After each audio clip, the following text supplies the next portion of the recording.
తిరుమల శ్రీ వెంకటేశ్వర స్వామికి చెల్లెలిగా తిరుపతి ప్రజలు పూజలు అందుకుంటున్న తాతయ్యగుంట గంగమ్మ జాతర విశిష్టతను విశ్వవ్యాప్తం చేద్దామని జనసేన పార్టీ నాయకులు బత్తెన మధుబాబు పిలుపునిచ్చారు.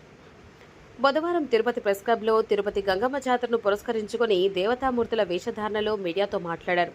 ప్రపంచవ్యాప్తంగా అభివృద్ధి చెందిన దేశాలు మన దేశంలో వివిధ రాష్ట్రాలు కొన్ని పరిస్థితుల వలన అశాంతి వాతావరణంతో ఉన్నాయని, కానీ తిరుపతి ప్రజలు మాత్రం తిరుమల శ్రీవారు తిరుపతి గంగమ్మ వలన సుభిక్షంగా ఉన్నారని అన్నారు.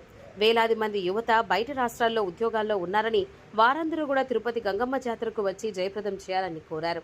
గంగమ్మ జాతర సందర్భంగా వారం రోజుల పాటు వివిధ వేషధారణలు వేసి నగర ప్రజలు తమ మొక్కులను చెల్లించుకుంటారని అన్నారు.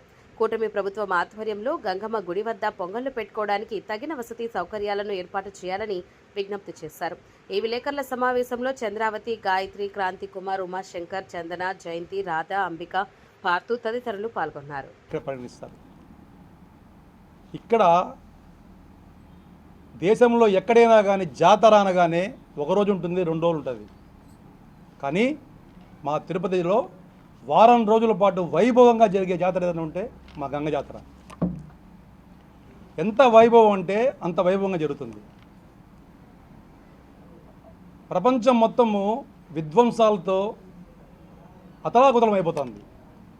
మీరు గమనించారో లేదో, సముద్రాలు పొంగి నగరాలని ముంచేస్తున్నాయి. కొండలు కరిగి, కేరళలో కొండలు కరిగి అల్లే ఒక పల్లెటూరు మునిగిపోయింది. ప్రపంచ దేశాలలో అగ్రగామి అమెరికా అని చెప్పుకుంటారు. ఆ అమెరికా మొత్తం కార్చుతో బూడిదైపోయింది. ఇవన్నీ ఎందుకు చెప్తున్నా అంటే,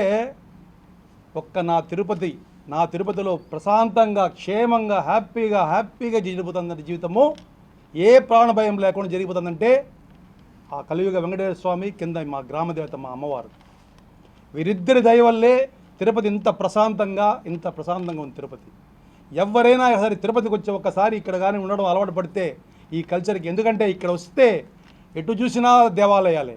అటు కపిలతీర్థం, ఇటు రామనాథ గుడి, ఇటు గోవిందరాజ స్వామి గుడి, ఎటు చూసినా పవిత్రం, అతి పవిత్రం మన తిరుపతి. ఇటువంటి తిరుపతి క్షేత్రంలో గంగ జాతర మొదలవుతుంది. ముందుగా యువతకు నేను ఒక పిలుపునిస్తున్నాను. ఎందుకంటే ఇక్కడ